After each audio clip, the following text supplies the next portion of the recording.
Senhores telespectadores, este programa vai ser visto nas vésperas do 10 de junho. Bom, como sabem, o 10 de junho é a data nacional. Para um homem que já tem assim muitos anos como eu tenho, eu já vivi dezenas e dezenas de 10 de junhos em imensas partes do mundo. Eu no 10 de junho já estive nas Américas, nos Brasis, nas Áfricas, na Ásia, tenho andado por aí. Agora, enfim, a saúde não me permite ir muito longe, mas gostava de recordar tantos 10 de junhos que eu vivi. Não vou fazê-lo, mas isso leva-me a pensar no correio que recebo, há imensa gente a pedir-me isto. Porquê é que o senhor não escreve as suas memórias? Porquê? Vou-lhes responder com toda a sinceridade. Mas antes de responder, e já que falo de correio, queria dizer que eu não posso, de facto, enfim, uma por uma, responder a todas as cartas. Mas há algumas tão comoventes que eu não posso deixar de falar delas. Tenho aqui uma carta que é escrita de uma terra muito... vem com a nota de urgente, é de uma terra muito esquisita, Redraka. Bom, isto é no Bangladesh. É uma jovem, aliás, que se chama Nils, está com os pais no Bangladesh, porque o pai está lá colocado como, enfim, funcionário de uma instituição de desenvolvimento, e ela, jovem, apesar de ser filha de uma senhora sueca, como é filha de um português, considera-se portuguesa. Agora lá na escola, de que ela faz o elogio, na escola desta terra do Bangladesh, mandam cada estudante fazer um trabalho, e ela quer fazer um trabalho português. Simplesmente, diz ela, os livros lá da escola só falam da Idade Média, como ela diz, da Idade Média inglesa, francesa e espanhola. Nada dizem de Portugal. E pede-me uma ajuda. Ela tem ideia de que uma vez viu em Granada qualquer coisa que se ligava a uma princesa portuguesa. Se eu a posso ajudar a fazer para a sua escola um trabalho que recorde a tal princesa portuguesa de Granada. Há realmente uma princesa portuguesa, uma filha del rei Dom Manuel, que era, por acaso, uma lindíssima mulher, que foi a Imperatriz Isabel, casou com o Imperador Carlos V. O Imperador mandou-lhe fazer um belíssimo palácio dentro do conjunto monumental da Alhambra de Granada. Eu vou mandar à minha jovem telespectadora um retrato da Imperatriz Portuguesa e mais informações que a ajudem a fazer o trabalho. Oxalá que vá a tempo. Bom, agora quanto a isso, porque é que o senhor não escreve as memórias? E quem lhe disse assim, meu querido telespectador, que eu não escrevo memórias? Tenho-as escritas em dia, estão aqui na minha frente, constam já naturalmente de muitos volumes, alguns com uma redação definitiva, completos, outros ainda assim, mas são já milhares de páginas sobre tudo quanto me tem acontecido na vida. Portanto, escrevo. Agora, uma coisa é escrever, outra é publicar. Escrevo, mas não publico. Por uma razão. Penso que as memórias são coisas íntimas. É o nosso passado visto do meu ponto de vista. Eu não tenho outro. Só posso ver com estes olhos que tenho. Bom, e sei muito bem que a maneira como eu vejo as coisas não coincide com outras maneiras de ver. E todas são respeitáveis. Todas são tão respeitáveis como a minha. Oxalá os outros tivessem o mesmo respeito pelas maneiras de ver de cada um. E umas memórias são, portanto, uma forma unilateral de encarar a realidade, que vai fazer a opinião, porque são testemunhos diretos, que ainda vibram do calor dos acontecimentos. É por isso que eu não as quero publicar. Pelo menos enquanto eu for vivo e muitos anos depois. É claro que essas memórias abarcam muita coisa, olhem, abarcam os meus tempos de soldado, olhem, abarcam os meus tempos de estudante. Eu sou este. São os meus companheiros de letras. Bom, e abarcam, naturalmente, a minha camaradagem com o meu irmão António. Nós crescemos juntos. Eu, de certo modo, fui profundamente influenciado por ele. Este postal, para mim, é precioso, porque imaginem, é o postal que ele me escreveu no dia em que eu, que era este, fazia 21 anos. E o que diz aqui deste lado é isto. Eram uma vez dois grandes homens nascidos na Beira Baixa que vieram para Lisboa tirar o retrato no dia em que um deles fez 21 anos. Um dia te darei amplas notícias, de ambos notícias famosas. Por agora, recebe o retrato histórico e um abraço do António. Reparem como tudo isto é pitoresco.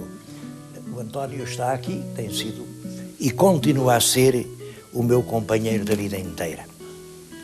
Bom, mas eu estou-lhes a dizer que não quero falar de memórias e hoje vou justamente dar-lhes uma pequena página de memórias. Memórias de um passado muito antigo, memórias, olhem, do meu tempo de namorado, porque, como calculam, eu também, enquanto era estudante, também tive uma namorada. Eu acho lindo este retrato, nós fizemos-lo aqui, ao fundo está o navegador que agarra com força o leme do seu navio. Nós acreditávamos que a família era exatamente isso, imprimir um rumo certo ao navio em que embarcamos. Era isso que isto queria dizer. Bom, éramos namorados como os outros, que dávamos grandes passeios ao domingo, e antes do casamento, continuámos a dá-los. E aqui nesta região, depois de casados, o primeiro passeio que demos aqui nas fragas geladas da Serra de Estrela. Mas a história é outra. É a história deste livro. Um livro chamado Vento Vindo dos Montes.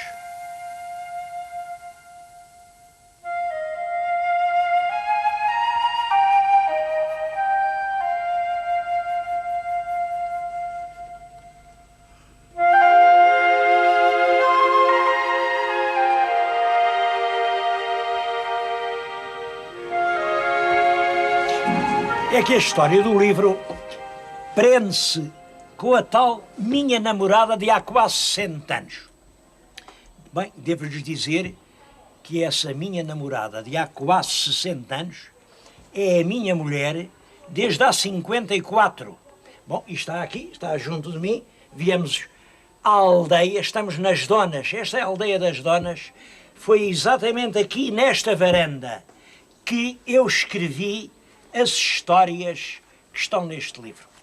Bom, mas isso tem a ver com o seguinte: nós éramos companheiros de faculdade, chegavam as férias, ela exigia que eu escrevesse umas cartas enormes. Se as cartas não tivessem 5 ou 6 folhas, ela ficava magoadíssima e ofendida, tu já não queres saber. E então eu, olha, punha-me aqui, nesta varanda, no terreiro, e escrevia. A certa altura, naturalmente, calculam, tinha que inventar os assuntos. Eram histórias que umas aconteceram, outras podiam ter acontecido. Bom, e eu chegava ao fim e dizia, olha, já se ouve além o apito do comboio na curva da Fatela. Vou a correr para o apiadeiro. Porque, nessa altura, as cartas metiam-se na própria carruagem do comboio que as levava para Lisboa. Ela lá foi recebendo as cartas e, a certa altura, uma livraria do Porto, a Livraria Latina Editora, abre um concurso para a publicação de revelações literárias em livros de contos. E a minha namorada fez só isto. Pegou nas tais cartas, tirou-lhe naturalmente o que tinham a mais, os cumprimentos do princípio e as ternuras do fim, juntou-as, acrescentou-lhe algumas coisas mais que eu tinha escrito, mandou-as para o concurso e eu tive o primeiro prémio. Claro, o primeiro prémio ainda eram uns contos, nessa altura fazia muito arranjo, e devo dizer que foi com esse dinheiro que a gente comprou a tralha essencial com que nos casámos. É curioso, está aqui a ata do concurso, e por aqui se vê uma coisa que eu não queria deixar de sublinhar. Até que ponto o júri se enganou? Estou grato ao júri, claro, que era composto de pessoas eminentes do que os nomes dos membros do júri, mas vê-se pela publicação da ata que concorreram grandes nomes das letras portuguesas. Vejo aqui que foi premiada com uma simples menção honrosa a ilustre escritora Manuela Porto, também com uma menção honrosa, imaginem, o Fernando Namora.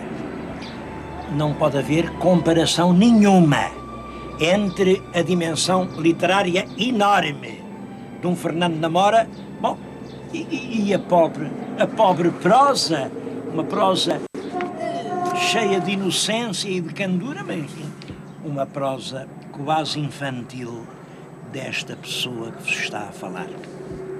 A verdade é que foram os contos escritos nesta varanda que decidiram da minha carreira para as letras. Foi assim, foi essa atitude inteligente da minha namorada que veio a fazer de mim um escritor.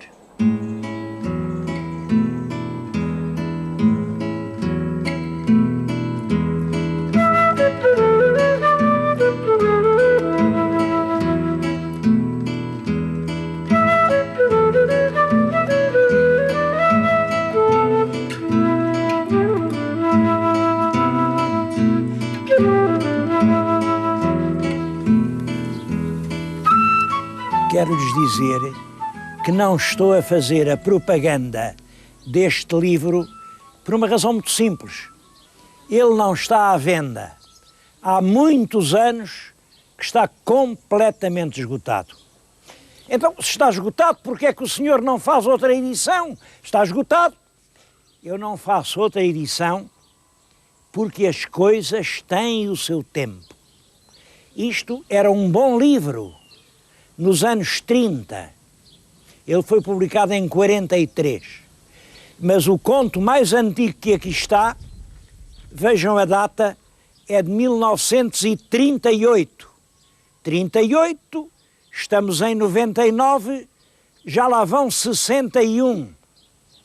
Bom, 60 anos depois, uma história perdeu a sua oportunidade. E eu penso que é preciso nós reconhecermos qual é o nosso tempo, não tentarmos sobreviver para além do tempo que Deus nos destinou. Eram histórias muito simples. Esta primeira, a mais antiga, que aliás é curioso, vê-se pela data, foi a que mais impressionou o júri. Foi escrita a pensar aqui neste lugar, exatamente neste balcão. Era uma história de dois velhotes, um chamava-se João Ela chamava-se Joana e tinha uma filha que era a própria luz dos seus olhos. A rapariga morreu, enterraram-na lá embaixo, no cemitério da nossa aldeia.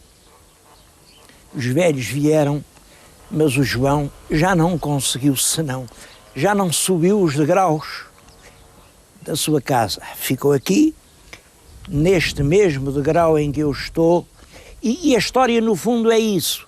De cima vem a voz de Joana: João, João, por que não sobes? João, João, a noite gela. Ele está e diz-lhe: mulher, subir para quê? Já não temos filha. A história acaba com o clarear da madrugada, quando dois rapazes passam aqui de sacho ao ombro para ir mudar a rega, e vem o velho aqui, dão-lhe um forte encontrão: ó-te João, olha que gela! Mas o corpo descai para um lado e eles dizem: foi do frio, se calhar arreganhou. E o conto termina: o céu deslavava-se instante a instante mais pálido. A voz estridente dos galos acordava os casais perdidos na solidão dos montes. Descendo do balcão para o caminho, o mesmo fio de voz, mais mortiço e mais velado: João, João, por que não vens?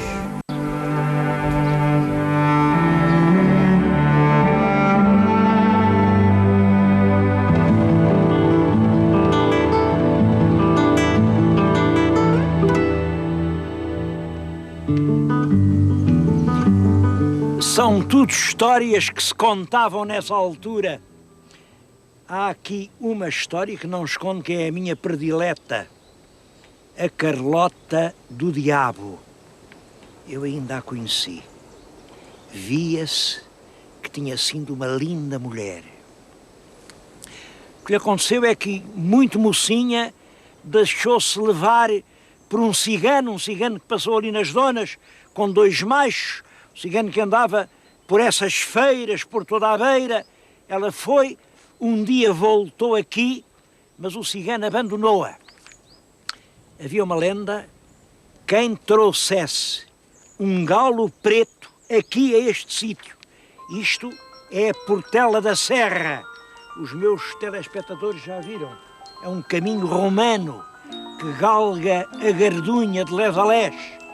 Quem trouxesse um galo preto e o anunciasse ao badalar das 12 pancadas da meia-noite, da noite de São João, o diabo dava pelo galo tudo quanto lhe pedissem. Bom, a Carlota lá arranjou um galo preto e antes da meia-noite subiu por este caminho, e aqui ao badalar das pancadas no relógio da Alcongosta, à 10ª ela conseguiu dizer: quem merca o galo. Mas antes da meia-noite ouviu uma voz avinhada de homem: e quanto queres tu pelo galo? Ela julgou que era o diabo e disse: eu quero que ele venha de Rojos numa noite de neve pedir-me para... Aí o outro disse: então és tu, minha bêbada. Era um tio dela, um tio da Carlota. Ela reconheceu o tio, fugiu por este caminho abaixo, mas o tio correu atrás dela. Ela, espavorida, foi até às donas. O tio só apareceu de manhã, caído num barrocal, com a cabeça numa pasta de sangue. E desde então puseram-lhe o alcunha de Carlota do Diabo. Eu ainda a conheci. Via-se que tinha sido uma linda mulher.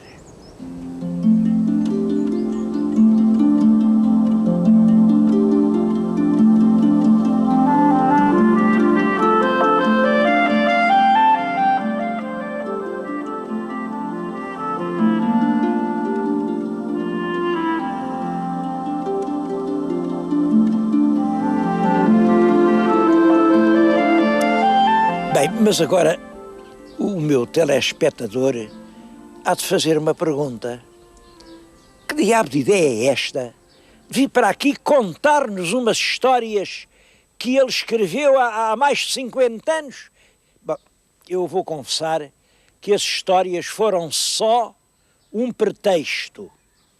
Eu pretendi trazê-los a uma das regiões mais belas, mais comoventes que há em Portugal, a Cova da Beira. A Cova da Beira é um imenso vale, um vale que fica, vem além, a Serra de Estrela, que nos Corutos ainda tem penas de neve. Bom, aquela é a Estrela. E eu estou-lhes a falar aqui na linda aldeia de Alcongosta, que fica nas vertentes da Serra da Gardunha. São duas grandes serras. Do lado de cá, a Gardunha, com os seus cabeços, os seus sotos, sobretudo os seus pomares em flor. Quem nesta altura, e eu estou a falar em abril, quem nesta altura vier aqui à Cova da Beira, encontra um verdadeiro nevão de flores. Aqui, os moradores de Alcongosta são os principais produtores de cereja de todo o nosso país. Isto faz aqui da região uma terra espantosa. Nesta altura, parece que o céu é branco. Quem vier aqui em julho, o branco fez-se vermelho. São caixos e caixos de cerejas. É realmente uma região maravilhosa, maravilhosa de paisagem, de gente, uma gente acolhedora, uma gente excepcionalmente valiosa, empreendedora, ativa, inteligente. Aqui não fica um palmo de terra abandonado, não se vê uma pessoa sem fazer coisa nenhuma. Apesar disso, e era isso que eu gostava que me explicassem, porque é que a nossa Cova da Beira está completamente fora das rotas turísticas? Andam a empurrar os turismos e as pessoas que vêm de fora para regiões tão sem interesse, tão sem graça. Mas quando é que se lembram que a Cova da Beira é realmente uma região de uma beleza incomparável?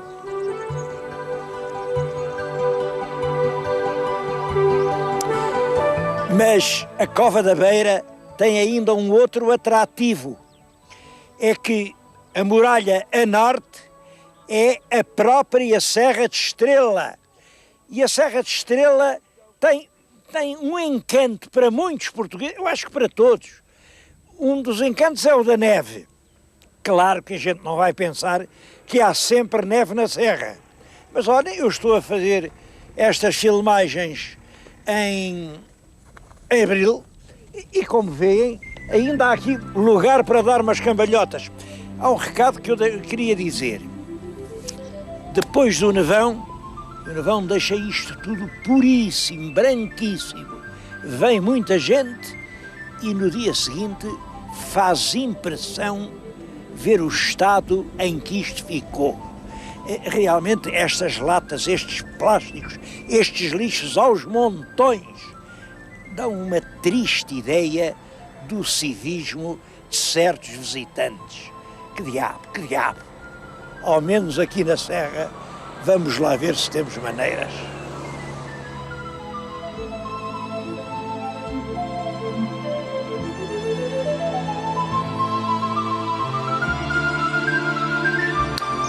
Antes de acabar, queria ainda falar de uma coisa.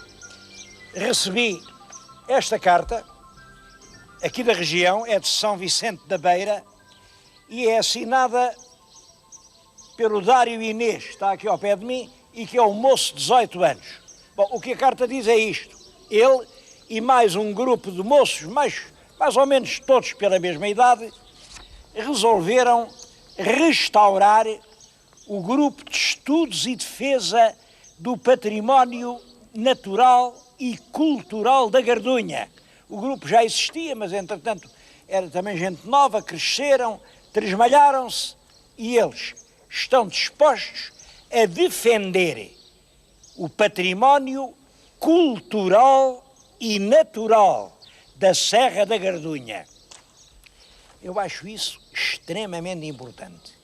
Se não forem os jovens a tomar nas suas mãos essa responsabilidade, ninguém o fará por eles. Na carta fazem-me uma outra pergunta. Dizem-me, olha, nós não sabemos, ninguém sabe ao certo, São Vicente da Beira, que outrora era uma vila cabeça de concelho, ali se está a ver o Pelourinho, lá atrás estão os espaços municipais, e hoje São Vicente é vila ou é aldeia? Ninguém sabe dar a resposta a isto. A isso respondo-lhes eu com toda a segurança. São Vicente é uma vila, e é uma vila que bem merece essa distinção. Uma vila que cuida da sua memória, que recolhe os despojos do seu passado. Aqui na vila há 2 museus.